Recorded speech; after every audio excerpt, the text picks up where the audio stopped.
Welcome to The Right Focus, a podcast for writers, newbies, and veterans, and everyone in between. We're hosted by M.A. Lee with the assistance of Remy Black and Edie Rooms, all from Writers Inc. Books. Our focus is productivity, process, craft, and tools. Each episode lasts as long as it takes to fix a quick dinner, drive a short commute, or take a brisk walk.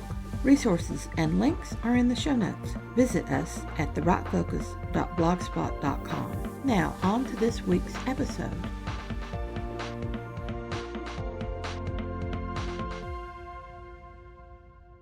All right. Yay! Yay. Thank you so much for that second invite. I don't know what happened. I was on Zoom just a couple of hours ago with another client, and it seemed to be working well then. Who knows what happens in the meantime, right? Exactly, because I left the Zoom up. I was on it earlier this morning. I left it up on my computer. I come back to my computer, and for some reason, my internet has shut itself down all by itself because I left it up sitting there. That is so I had to funny. reload everything again. Yeah. Oh my Okay, I'm goodness. not getting your picture. Yeah, I am Uh, working on that as we speak here. You'll see I have a face for podcasts and audiobooks, so yes. um hey, there I There you am. are. So, hello, Scott Ellis. Hello to you. It's nice to see you. Why don't you introduce yourself, what you're doing here, and how you use technology? Let's just start with that. All Hit the hard right. stuff first. Sure. Um, well, I am an audiobook narrator and producer, and my specialty is kind of working with authors who are dipping their toe in the audiobook world for the first time. I spent 30 years as a classroom teacher, and that Yay! yeah, that part of me just won't retire. And so I Mhm. love teaching. I work with, as I said, authors who are looking to get their first audiobook produced. I work with potential new narrators who want to learn this craft and how to become successful. So I do some teaching and coaching around that. Um, this is my job, and I do this with my wife. We own this business together, and we absolutely enjoy the flexibility. We have taking our camper to Florida for the winter and working from, a remote island on the Gulf Coast. So we really, really enjoy that flexibility. Mhm. And it is all technology. It's actually thanks to the technology that this is even an option for me because Mhm. 8 or 10 years ago, I would have had to live in one of the big cities and Mhm. have a, professional studio. And the advent of, the increased capability of the internet, the quality of the home recording equipment, and being able Mhm. to prepare a space in my home to be conducive to recording, it has allowed, independent people like me to become competitors in the industry and also help authors produce audiobooks at a lower cost than it might have cost them 10 or 15 years ago. Exactly. I mean, I would not have started the podcast. I was bored in Corona coaster year. And so I told myself around March, you should look into a podcast because nobody was buying my writing books. And I thought, I've got all this knowledge I accumulated over my years of teaching. And I know teaching is different than fiction writing. I know that. But I also taught creative writing to my students. And so I had all this knowledge and I couldn't shut up about it. And so I kept writing these books, but nobody was buying the books. And I would rather spend my spare dollars on covers than spend it on advertising. And I thought, what can I do that's going to be a reasonable cost? And I thought, well, I can do a podcast. I've taught for 30 years, surely I can talk my way through a podcast. Uh, and so I started investigating, and then I launched my podcast. But if I had had to go to a sound booth at a studio somewhere, if I had had to pay for very expensive equipment, I mean, my most expensive equipment is the laptop and my Yeti microphone, which tells you a lot. uh, but that the technology and the way the technology has changed has really helped people who are indies get, a, I guess, like almost like a Mustang stampeding into the marketplace. Yeah. One of the things that my wife and I have noticed over the years is that uh, for an author now, it's almost like getting your book in audio is not an option anymore. You have to Correct. do it. Yes. If there was a new soda company that came out today, we would just assume that we could go to the store and buy it in 12-ounce cans or 16-ounce Mm-hmm. bottles. Um, and it's almost becoming that way with audiobooks and books. People are asking, is it in audio? I want it in Mm-hmm. audio. And they have to do it. And we recognize the demographic of the author that we're working with, that they are Mm-hmm. the independent or the small boutique publisher Yes. book. And, now they just don't want to spend another seven, eight, $9,000 to Mm-hmm. create another edition of this book or another platform for it Right. to be consumed through. Um, so that's the beauty of that lower cost equipment and the ability to do it um, at a smaller uh, operation than, say, one of the big five publishers who have Mm-hmm. their big Right. fancy stuff. Yeah. So how do you go about narrating an audiobook? How do you set yourself up for it before you ever start reading the first word? What do you need to know? Yeah, so I have an extensive meeting with my potential client and Mhm. kind of talk to them about everything that we offer because in our package, we also offer the hand holding right through the process, but we also offer a marketing package that is part of our price. Mhm. So we talked to them about everything to expect and how to start promoting the audio version right from, I spoke with Scott Ellis today and I can't wait to start hearing some auditions for my audiobook. Um, Mhm. but if I'm the selected narrator or if a narrator on my team is selected, uh, the first thing I do is it's one of the fun parts of my job. I go sit out on the back porch or I sit and read the book cover to cover as a consumer of the book. Mhm. I keep a notepad at my elbow and I take notes on every single character and the symbolism that I notice and the foreshadowing, all those literary elements that I tried to get sixth graders to understand for 30 years.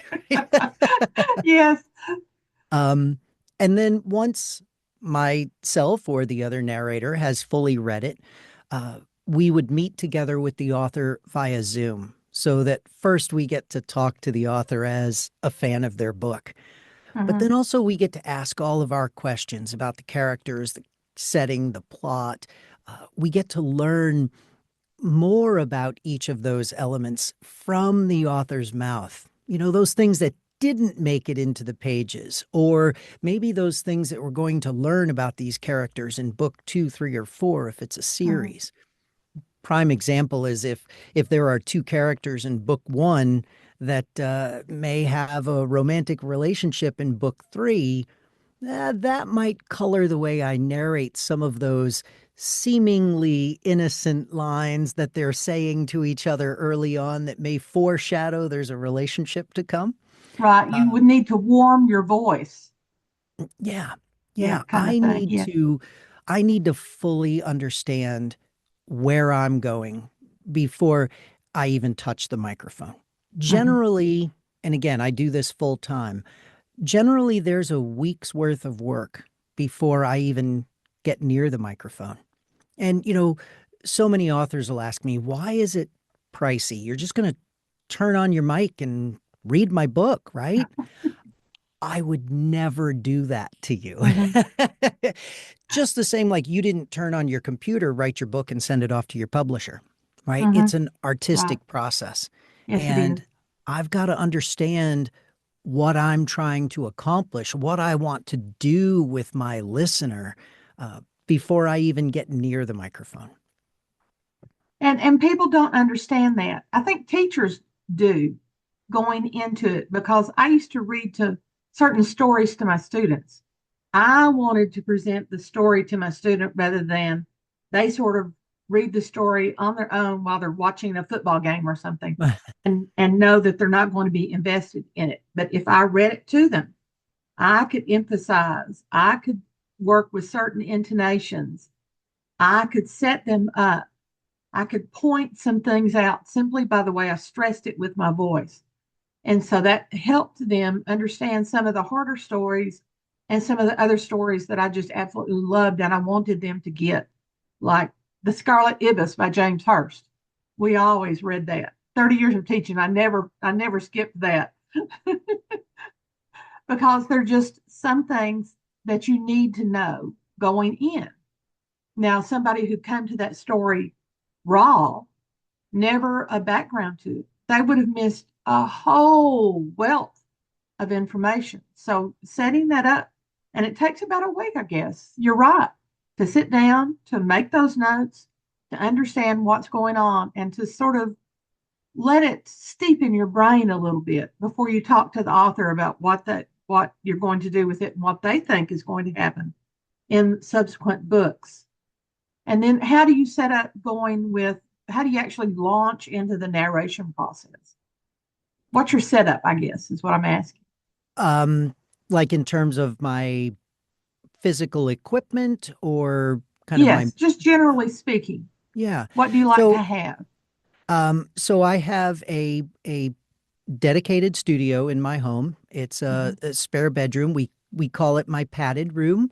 The walls, the ceiling, the floor are all covered in those, the kind of that egg Yes, cratey kind of, yes. yeah. Mhm.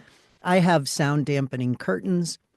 Mhm. Um, I use a Shure SM7B microphone, which is, it's about a $500 microphone, so Mhm. it's good quality.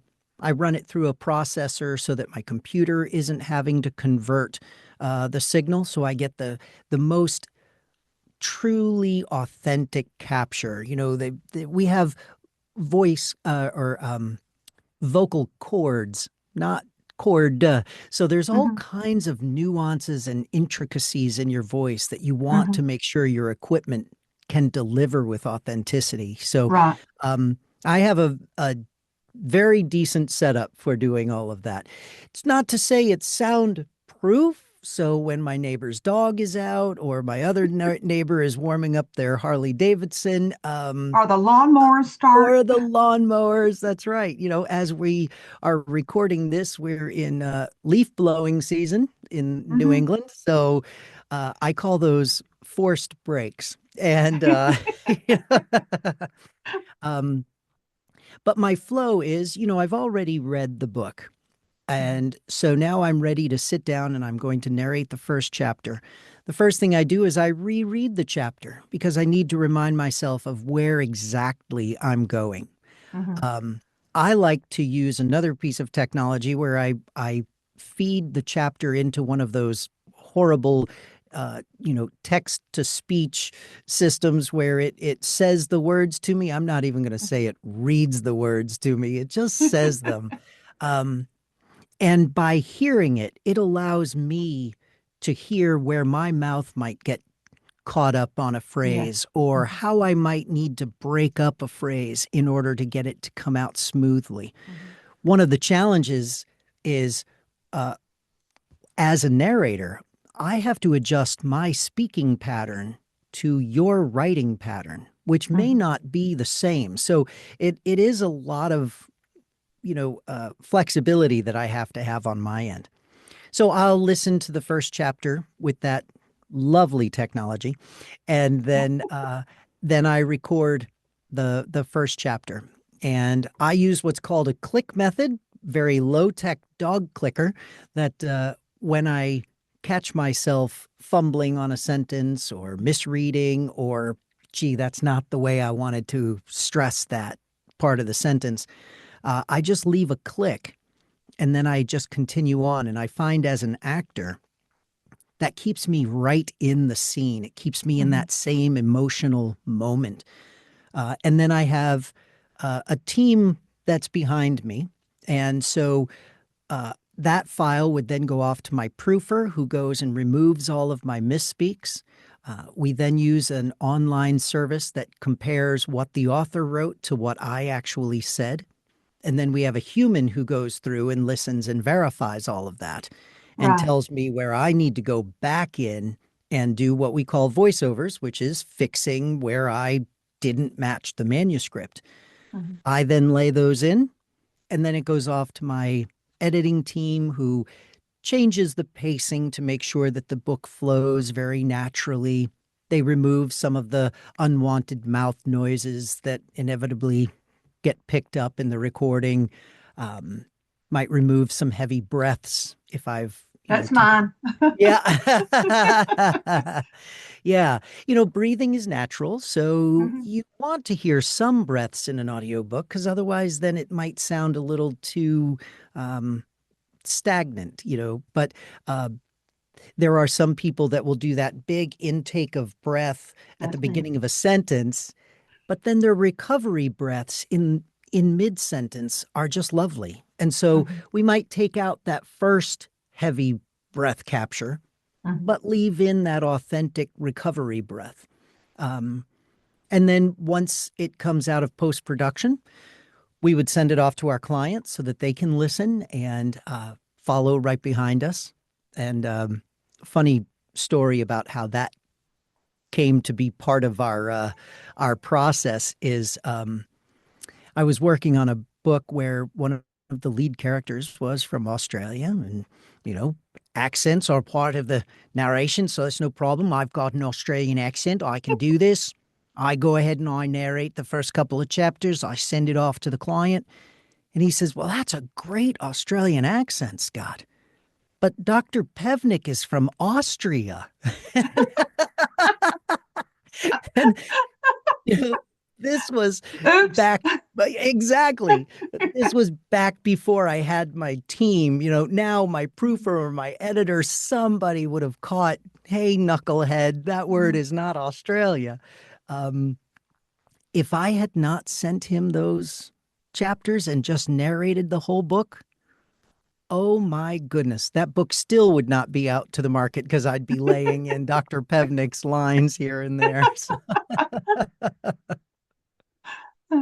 So you send like the sample chapters, they get back and they say, "Oh, this is great, this is wonderful, let's go forward."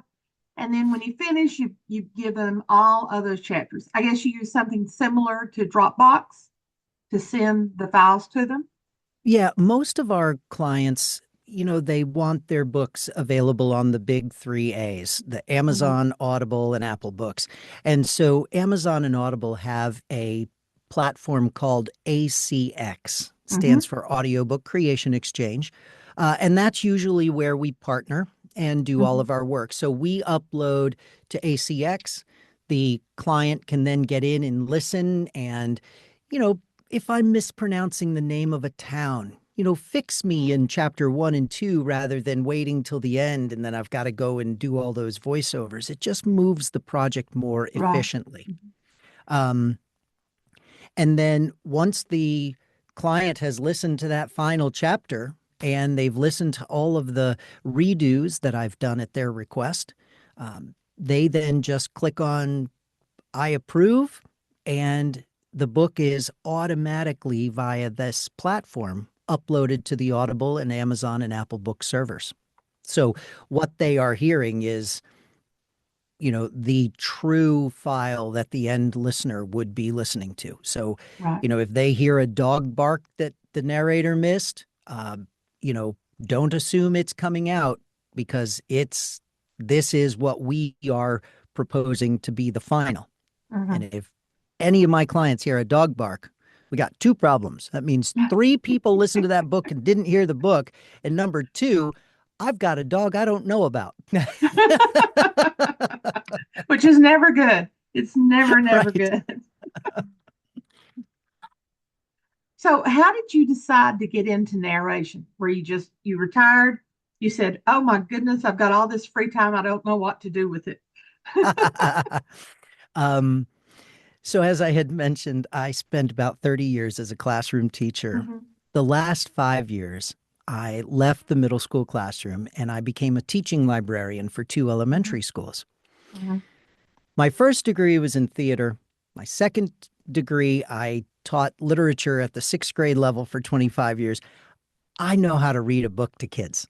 Hmm. And um, one day I'm in the library. I had just finished reading a book. I think it was a first grade class. And I'm sweaty because I act the books out. I'm maybe a little Hmm. harsh because I do these crazy character voices. Hmm. And a kid looked me straight in the eye and said, "Gee, Mr. Ellis, you should be a professional reader." Oh, And yeah. I I quipped, "Hey kid, I read to you guys all day long and the school department pays me. That pretty much makes me a professional reader." And I was a big audiobook fan and I started thinking, who is it that narrates these books? And I started figuring it out, learned about ACX, auditioned for some books, won some books. Um, and about I was trying to do both at once, teach and do the audiobook narration. Um, about 2 or 3 years into it, my wife actually retired because she was ready to be done with her career. And I said, this process is so time consuming and so lengthy that if I just narrated and taught and you did the post production stuff, Right. we'll produce more work, more books. I think we can make this happen. Um, and so she retired. And then about 3 years later, when I'm realizing she's having me come home on my lunch break to redo 3 or 4 lines so that she can keep editing this chapter, I said, teaching is just getting in the way. And I was eligible for early retirement. I was 48. Um, and I said, that's it. I'm going to do it and take a chance on this audiobook narration. And it turns out the year that I left was the year interrupted by COVID. So I never Uh, had to teach through no COVID. virtual online teaching. That's right. I felt That's so right. sorry for my fellow teachers because I had abandoned them like 2 or 3 years before that. And then when they went to the virtual online teaching, I'm thinking, I'm so glad. I feel so sorry for them, but I'm so glad for me Yeah. Right. because that would have been a nightmare, absolute Oh, nightmare. I, Now, I know you have won some awards for your mhm. narration. Tell us about those. Yeah, that's great. The first one that we won um, was actually a project that I almost lost at several steps along the way. Mhm. I had to drag the author kicking, screaming through the process, and there were a couple of times she said, "I just don't know if it's worth all this work," and I said, "No, we can make this happen. We can make this work." And originally, she wanted seven different voice actors to play the different characters. Mhm. And it's really hard to do that and get Yeah. it to sound smooth. And she heard the final and she's like, "Scott, it's just not working. It's just not working." I said, "Let me try one more thing, Suzanne. Let me let me overdub the other seven and just do it as a single narration." And she Mhm. heard it. She said, "I loved it. That's great." And then it went on to win the 2021 Audiobook of the Year for Young Adult Fiction through audiobookraeviewer.com. I said, wow. you know, Yeah, um, that's a major publication for that. yeah. Yeah. So we won that. We also won the Listener's Choice Award Oh. for a book. Well, let me give credit where credit is due. That first book was called Puck and Minnie, All That Is. Um, then the second book that we were awarded was also through Audiobook Reviewer. We won the Listener's Choice Award for 2024. And that one is for a book called Skull's Vengeance that I narrated with a narrator on my team, Heidi Hausch. So we did the perspective chapters back and forth. Right. And we won the 2023 Audiobook of the Year for young adult nonfiction. Again, it was a Heidi Hausch narration called Magda Standing. And this year, which again, we're recording this in late 2024, we are in the running for Audiobook of the Year in 5 different genres through Audiobook Reviewer. So hopefully by the time your listeners listen to this, they'll come to our website and see that we won some of those awards. All 5 of them. Just sweep the whole thing. The whole contest. I like your positivity. How many narrators do you have on your team? We have about 40 narrators with whom we work pretty closely. They're all independent contractors, so they're narrators of their own right. And when we need their voice, we'll send out what we call an audition request. I've got a client who is looking for a male or a female or, anything particular. We'll kind of reach out to the narrators that we work with and say, send us an audition. And that way, hopefully we can get 6, 8, 10 different voices for our client to listen to. Because, this voice isn't always the right one. And I completely get that. The right voice is essential. Yes, because we hear voices in our head as we write.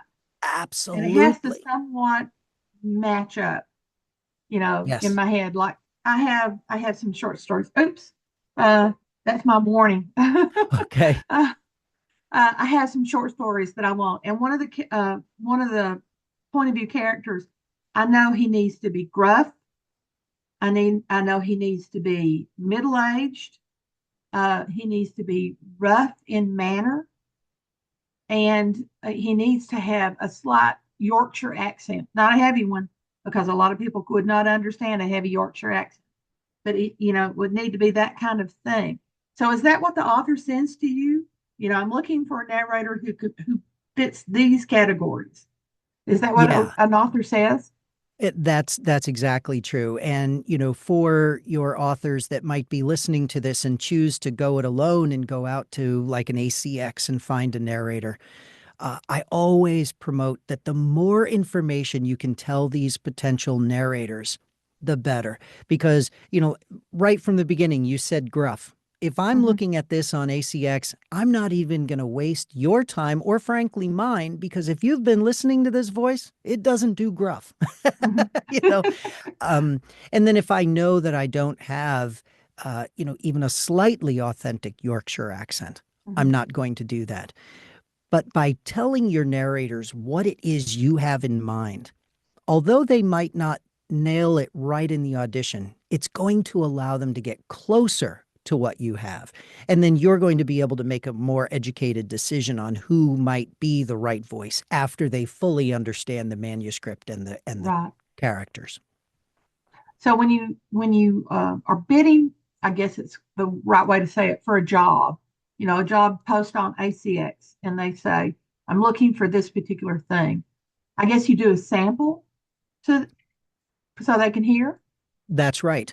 And I'm not sure how much time we have left. I know you said your notice went off, but one of the things that I recommend to authors when they're putting together a sample is look for 800 words. And they can be pulled from different sections of the novel, but about 200 words of just straight narration, 200 words of dialogue so they can hear how the narrator would treat different character voices, and 200 words of an emotionally charged moment so they can hear how the narrator can act. Because if you send the whole book or the whole first chapter, to be frank, we don't have time to read the whole book or even the whole first chapter before preparing this audition. So the more concise your audition manuscript can be, the more narrators who are going to take the time to prepare an audition and the more information you can tell them, the more pinpointed it'll be toward what you're looking for. So if an author wants to hire you or your team, they go to ACX and find you there. The Or can they come easiest direct to your website? Yep. The easiest way to do that is to go to scottellisreads.com, and that gets you directly to us. We do have a tab on our page, Meet the Team, where you can listen to some of the narrators, but I never recommend selecting a narrator based on something else they've read. It's essential that you hear your words. So you would email my wife or I, Scott at scottellisreads.com or Josie at scottellisreads.com, and we would talk with you about how to prepare that manuscript, send it out to our team, and then give you some tips and strategies for assessing those auditions when it comes time to make the decision, because they're all pretty good. Okay, we have it says 9 minutes, but I don't like to get right to the very edge. But let's talk for at least 5 more minutes. Sure. Um, is there a preferred genre or a preferred length that you like to work with? Do you prefer epic manuscripts of over 100,000 words? Uh, or do you like to do a lot of series of shorter novels or novellas that work together as a group? Yeah. So I tend to love series because you get to know the client, you get to know the Yes. characters, and it's guaranteed work, if you will, as long as you're pulling your weight as a narrator. Mm-hmm. Um, and I think listeners like that because you get to come back to the same voice and the same characters and move the story forward. It also gives the author an opportunity later to bundle the different books in narration packages because Right. shorter books tend not to be as successful because most people are purchasing their audiobooks with a credit. And Right. they want the biggest bang for their buck, the Yes. most hours of entertainment value. Mm-hmm. So the longer books tend to do better. Um, it's the startup process for a short book takes almost as long as the startup process for a long book. So it's just once you're in that longer book, you're working at a pace. And you get Um, on a roll. yeah, exactly. Um, I personally tend to narrate the types of books that I would enjoy to read because as an audiobook narrator, do you know what I don't do anymore? I don't read books. It's Oh, kind of like yes. I don't think Tiger Woods plays golf on his day off, right? So uh, I like to get my reading fix while I'm narrating. So I tend to like the mystery, thriller, suspense. I Mhm. get I get a lot of religious books because I'm not afraid to tackle scripture and the names Right. and places and pronunciations. Um, Oh, so brave person doing pronunciation of Old Testament names. yeah, right. I did the Apocrypha in its entirety. It turned out to be like 23 hours. There was something like 3,500 names that the rights holder and I had to agree Oh, on. my So goodness. it was crazy. It was Yeah. crazy. um, So, are there any particular things that some of your narrators have said, I will not do thus and so? And how do you handle that? If an author says, I love this person's voice, they must read my erotica, and they have already told you, I'm not going to read erotica. How right. do you navigate that? So one of the things that we have in our process is when the author is giving us information about the book, we do ask if there are things like, you know, graphic sex or violence, if Hmm. there's profane language, if there are words that people might find offensive. Right. And so we kind of get that idea. And so when I send that out to my narrators, and they see that there might be some of the things that would trigger them as to, I'm not sure I'd want to do this. Mhm. They simply don't send in an audition. Right. And, again, I try and steer my clients away from, oh, I was on your webpage and I heard, X, Y, or Z, and I really like their voice. I won't guarantee that narrator to them. I'll say, well, I think it's really important that you hear everybody who's interested read your words, including that narrator you selected. And if they are available and interested in the project, then we will get an audition from them. So that's kind of the way I allow my narrators to choose, because Right. if you're not comfortable narrating it, it's going to come across to the listener. That is true.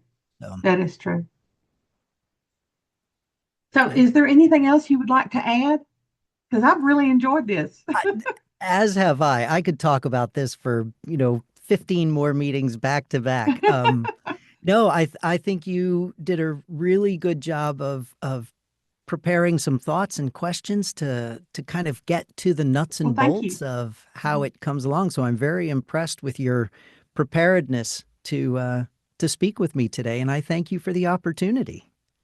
Well, thank you so much. I'm so glad I saw you at the Killer Nashville conference and we had a chance to talk, and I thought he knows his stuff. He knows his stuff. So that's really good. Thank you so much, Scott. You are very welcome. Thank you. Okay, bye. Goodbye. Now, how do you turn this thing off? There it is. Yeah. Yeah. So Thanks for listening to The Right Focus, a podcast for writers at all levels, hosted by Emma Lee from Writers Inc. Books, assisted by Renee Black and Edie Runes. Our focus is productivity, process, craft, and tools. Music is licensed through Audio Jungle, called Background Music Loop. Its creator is Alexander Polishchuk, known on Audio Jungle as Plastic 3. The music comes in different iterations.